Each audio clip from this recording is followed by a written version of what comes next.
Key 18, the moon. Kof, Q, value 100, means back of the head. This is the part of the skull which contains the cerebellum and the medulla oblongata. These parts of the brain are related to the functions of human personality, which man shares with the rest of the animal kingdom. The medulla, in particular, governs some of the most important bodily activities. The cells of this organ remain awake when the rest of the brain is asleep.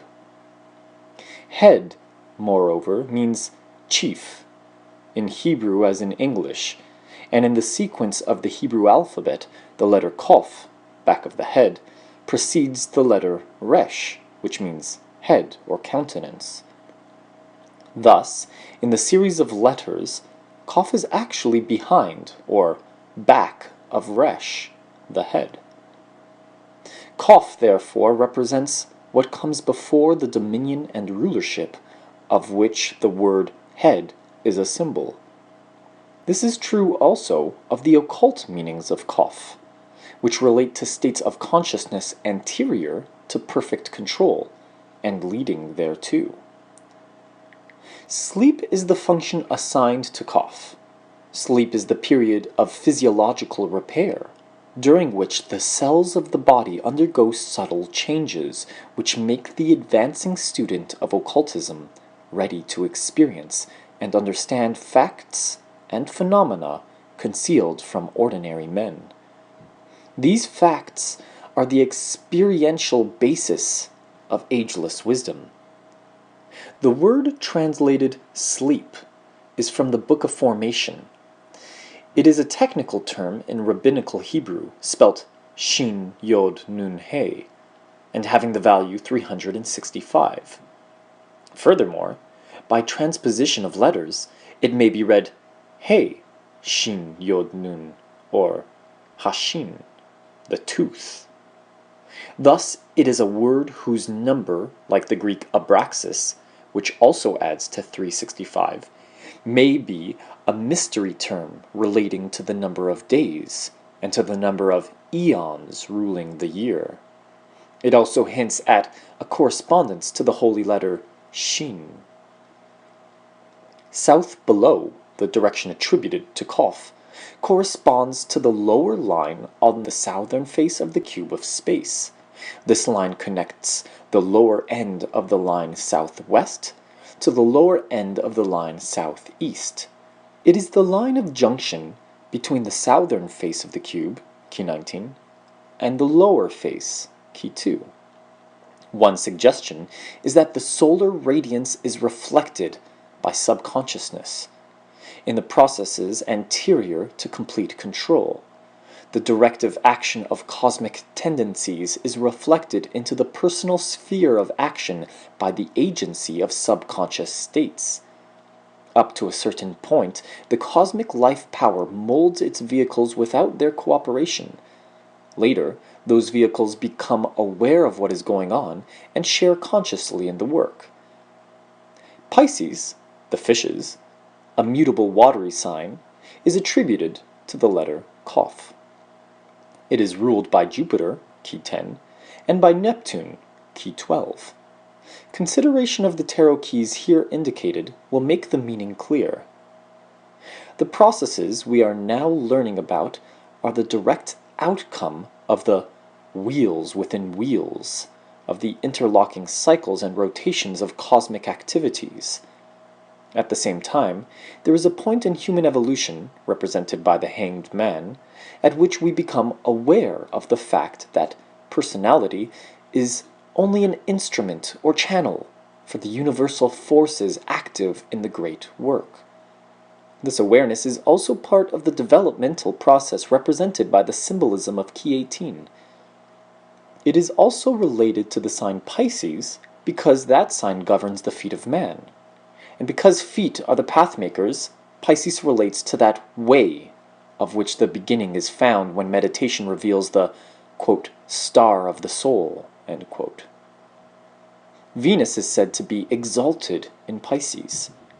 That is to say, What the Empress symbolizes reaches its highest expression in this sign, and therefore in the process occultly corresponding to it. Thus, we may expect to find that imagination plays an important part in the activities now under consideration. The color corresponding to Pisces is violet-red. The musical tone is B, natural. Corporal intelligence means body consciousness, that is, the aggregate intelligence of the cells of the body. The root of the word translated corporal is a Hebrew verb meaning to reign upon. And we shall find an indication of this in the symbolism of key 18. The number 18 is 9 by reduction. The hermit is the goal of the path shown in this picture.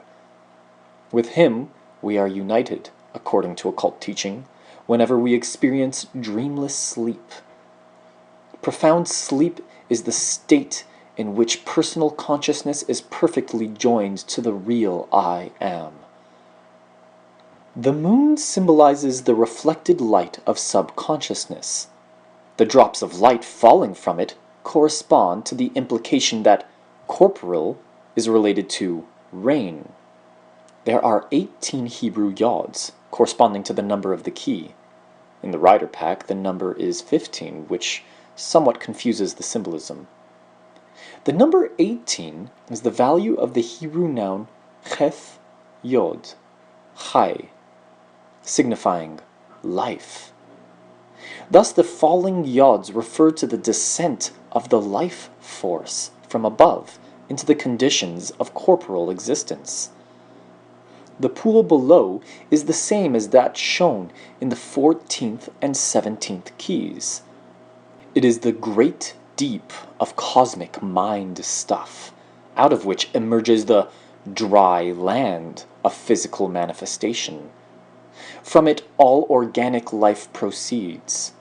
The pool also refers to the 9th of the Kabbalistic Sephiroth, Yesod, which is known as the sphere of the moon, and is the seat of the vital soul, manifested in man as the automatic consciousness, generally referred to in this book as subconsciousness. The shellfish climbing from the pool is a symbol of the early stages of conscious unfoldment. In these first developments of consciousness, the individual seems to be isolated from the rest of nature. In a certain aspect of tarot, related to Egyptian occult doctrines, the shellfish symbolizes the god Khepra.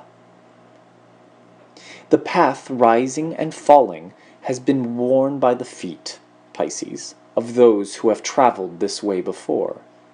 It passes between two animals of the same genus, both canine. One, a wolf, remains what nature made him. The other, a dog, is a product of human adaptation. Thus the path passes between the extremes of nature and art. At its very beginning, where it rises from the margin of the pool, the path is bordered by stones and plants, symbols of the mineral and vegetable kingdoms. Then it progresses to the point where wolf and dog are shown, as symbols of the animal kingdom. In the foreground, it traverses a cultivated field, which symbolizes matters of more or less general knowledge, until it comes to two towers, which mark the boundaries of the known. Then it continues into the beyond, rising and falling, through blue distances, which represent the planes of consciousness open to us during sleep or trance. The towers are the handiwork of man. In the BOTA version, they have battlements. This is because they represent the mental attitude of the average man, who conceives himself to be surrounded by a hostile environment against which he must fight, and from which he must protect himself. Thus the towers correspond to the mental states symbolized by the hard carapace of the shellfish. The path rises and falls, suggesting periodicity, wave motion, vibration. Yet it continually ascends, so that, as one progresses, the time comes when his most depressed states of consciousness are at a higher level than some of his earlier exaltations. Key 18 represents the fourth stage of spiritual unfoldment, wherein the knowledge gained by meditation is incorporated into the bodily organism. It is the stage of body building, or organization, in accordance with subconscious mental patterns.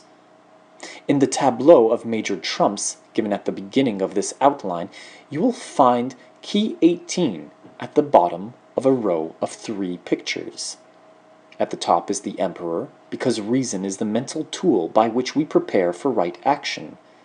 In the middle is Justice, representing the law of poised activity, because only by action may we make any progress. At the bottom is the Moon, representing the actual organization of the body cells.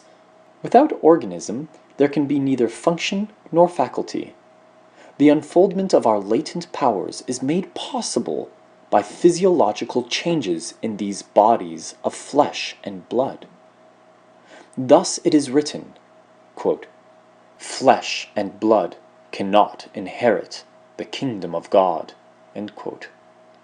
Because the changes we speak of are not transmissible from generation to generation. Nature gives us the wild body. Art must perfect it. Yet a flesh and blood body is the necessary vehicle for mastery as expressed here on the physical plane.